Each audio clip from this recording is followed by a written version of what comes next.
بسا اوقات بہت سی محنتوں کا نتیجہ انسان دیکھتا ہے کہ ضائع چلا گیا، میں نے 10 سال محنت کی، حاصل کوئی نہیں ملی۔ یہ ثمرات کیا ہیں؟ محنتیں، محنتوں کے ثمرات کا ضیاع۔ کوشش آپ نے کی، قسمت کی خوبی دیکھی ہے، ٹوٹی کہاں کمن، 2-4 ہاتھ جب کے لبے بام رہ گئے۔ Be prepared. ایک شاعر کے یہ اشعار ہیں، وہ کمیونسٹ تھا، میں نام بھی نہیں لیتا، لیکن یہ کہ یہ اسی انقلابی، چونکہ ان کا بھی ایک انقلابی نظریہ ہے، انقلابی عمل میں یہ سارے مراحل آتے ہیں۔ کوئی سیٹ بیک آیا، فرض کیجئے کوئی ناکامی ہو گئی، وہ اپنے ساتھیوں کو دل بندھانے کے لیے، یہ فصل امیدوں کی ہمدم اس بار بھی غارت جائے گی، سب محنت صبحوں شاموں کی اب کے بھی اکارت جائے گی۔ میرے نبی کے ثمرات کا جو لفظ یہاں آیا ہے، وَنَقْصٍ مِّنَ الْأَمْوَالِ وَالْأَنفُسِ وَالثَّمَرَاتِ، سب محنت صبحوں شاموں کی اب کے بھی اکارت جائے گی۔ دھرتی کے کونوں کھدروں میں پھر اپنے لہو کی کھاد بھرو، پھر مٹی سینچو اشکوں سے، پھر اگلی رت کی فکر کرو، پھر اگلی رت کی فکر کرو، جب پھر ایک بار اجڑنا ہے، ایک فصل پکی تو بھر پایا، تب تک تو یہی کچھ کرنا ہے۔ ایک مقصد ہے سامنے، انقلاب برپا کرنا ہے۔ ایک کوشش ناکام ہو جائے کوئی پرواہ نہیں، نیکسٹ، پھر تیار رہو ناکامی کے لیے۔ ایسا نہ ہو جو انگریزی میں کہتے ہیں hope for the best but be prepared for the worst.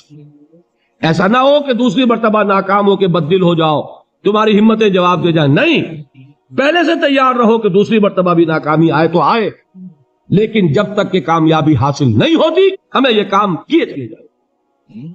دیکھیے سیرت میں آیا کہ نہیں یہ واقعہ؟ بدر میں مسلمانوں کو فتح ہوئی تو احد میں زک پہنچی کہ نہیں؟ 70 صحابہ شہید ہوئے کہ نہیں؟ اگر ان کی ہمتیں جواب دے جاتی تو گاڑی کیسے چلتی آگے؟ تو فرمایا وَلَنَبْلُوَنَّكُمْ بِشَيْءٍ مِّنَ الْخَوْفِ وَالْجُوعِ وَنَقْصٍ مِّنَ الْأَمْوَالِ وَالْأَنفُسِ وَالثَّمَرَاتِ، ہم تمہیں لازم آزمائیں گے، خوف کی کیفیت سے، فقر و فاقے کی کیفیت سے، بھوک سے، جان کے نقصان سے، مال کے نقصان سے، محنتوں کے حاصل کے ضائع ہو جانے سے۔ وَبَشِّرِ الصَّابِرِينَ، اور اے نبی بشارت دیجئے صبر کرنے والوں کو، الَّذِينَ إِذَا أَصَابَتْهُمْ مُصِيبَةٌ، وہ کہ جب ان پر کوئی تکلیف آئے، کوئی مصیبت آئے، کوئی آزمائش آئے، قالوا انا للہ وانا الیہ راجعون، وہ یہ کہیں کہ ہم اللہ ہی کے ہیں، اللہ ہی کی طرف لوٹ جانا ہے۔ یہ وہی انداز ہے جو میں نے فارسی کا شعر سنایا تھا آپ کو کہ سرے تسلیم خم ہے جو مزاج یار پہ آئے، وہ ہمارا مولا ہے، ہمارا آقا ہے، اگر اسے یہی منظور ہے تو ہمیں بھی یہی منظور ہے۔ میں نے تسلیم و رضا کی بات کی تھی نا، آپ کو کچھ شعر سنائے تھے، ایک شعر اور سنیے، اور یہ کس کا ہے؟ محمد علی جوہر کا۔ ایک مرتبہ جیل گئے، ان کی ایک بیٹی جوان بیمار ہوئی، فوت ہو گئی، باہر چھوڑا انگریز نے، جاؤ بھائی دفن کر دو بیٹی کو۔ دوسری مرتبہ جیل گئے، دوسری جوان بیٹی اسی مرض میں مبتلا ہوئی، اب یہ جیل میں ہے، خبر پہنچی کہ دوسری بیٹی کے اوپر بھی اسی مرض کا حملہ ہوا۔ ایک نظم لکھی ہے جس کا آخری شعر یہ ہے، تیری صحت ہمیں منظور ہے لیکن اس کو نہیں منظور تو پھر ہم کو بھی منظور نہیں۔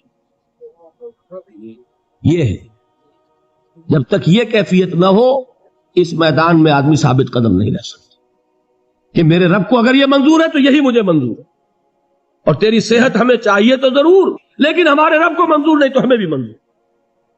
راضی برضائے رب، وَبَشِّرِ الصَّابِرِينَ الَّذِينَ إِذَا أَصَابَتْهُمْ مُصِيبَةٌ قَالُوا إِنَّا لِلَّهِ وَإِنَّا إِلَيْهِ رَاجِعُونَ، نہ شود نصیب دشمن کے شود ہلاک تیغت، سرے دوستہ سلامت کے تو خنجر آزمائی۔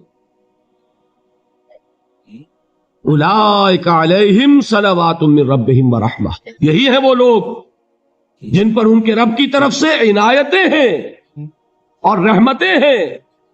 وَأُولَئِكَ هُمُ الْمُهْتَدُونَ، اور یہی ہے وہ لوگ جو کامیاب ہونے والے ہیں، ہدایت پانے والے، ہدایت یافتہ۔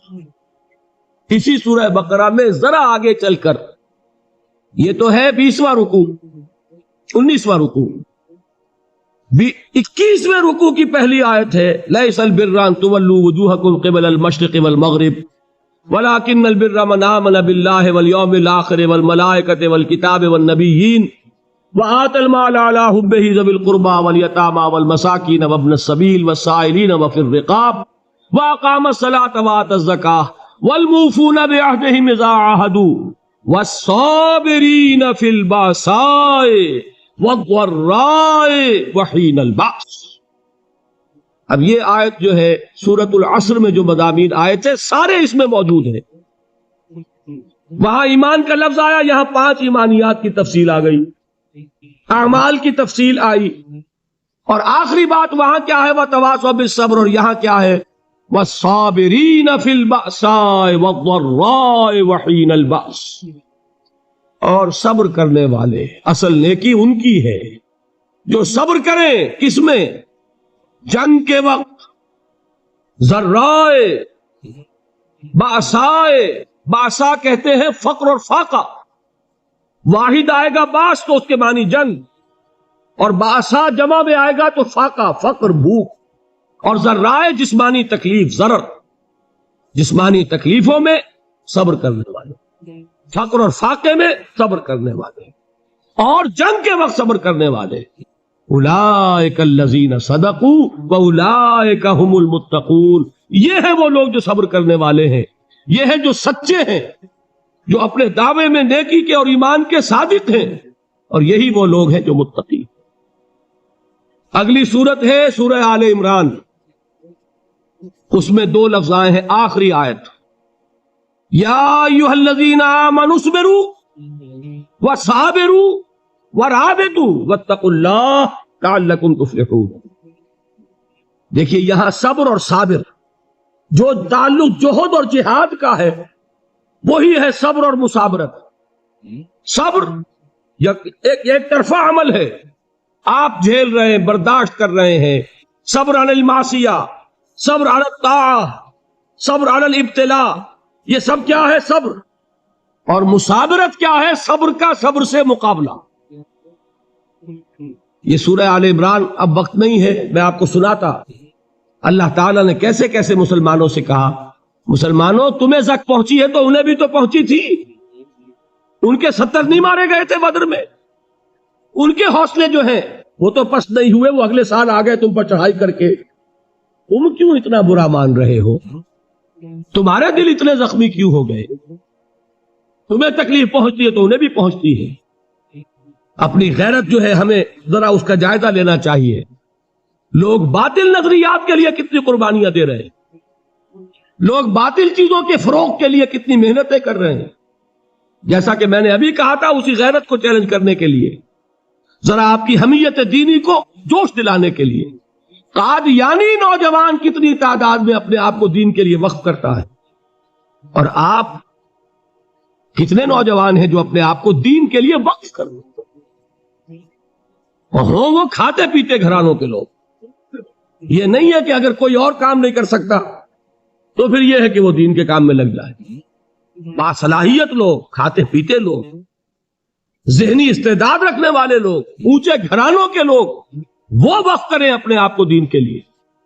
اس کے بغیر کیسے باہر آ جائے گی، کیسے رونق آ جائے گی؟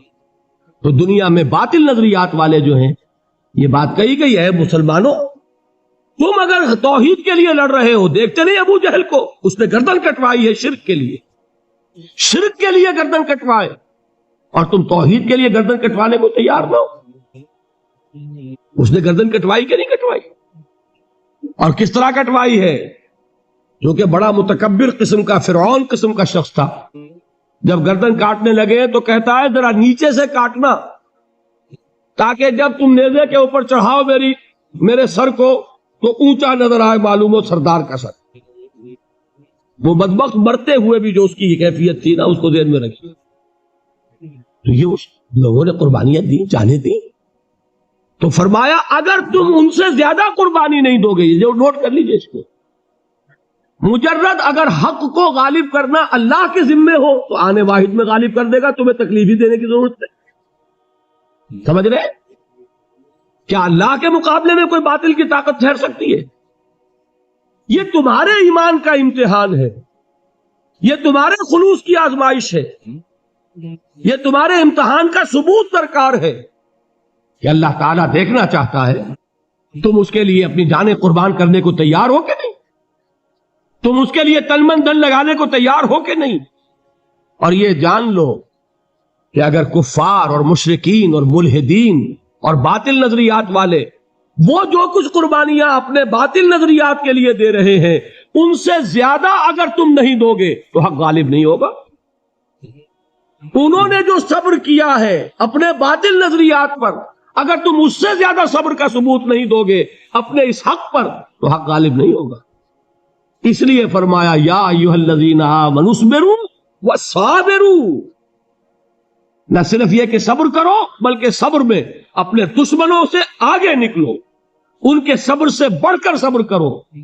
ورابطوا، مرابطہ کہتے ہیں چوکس رہنا، ہوشیار، پہرا دو، ایسا نہ ہو کہ دشمن جو ہے غفلت میں تمہارے اوپر کوئی حملہ جو ہے کر بیٹھے۔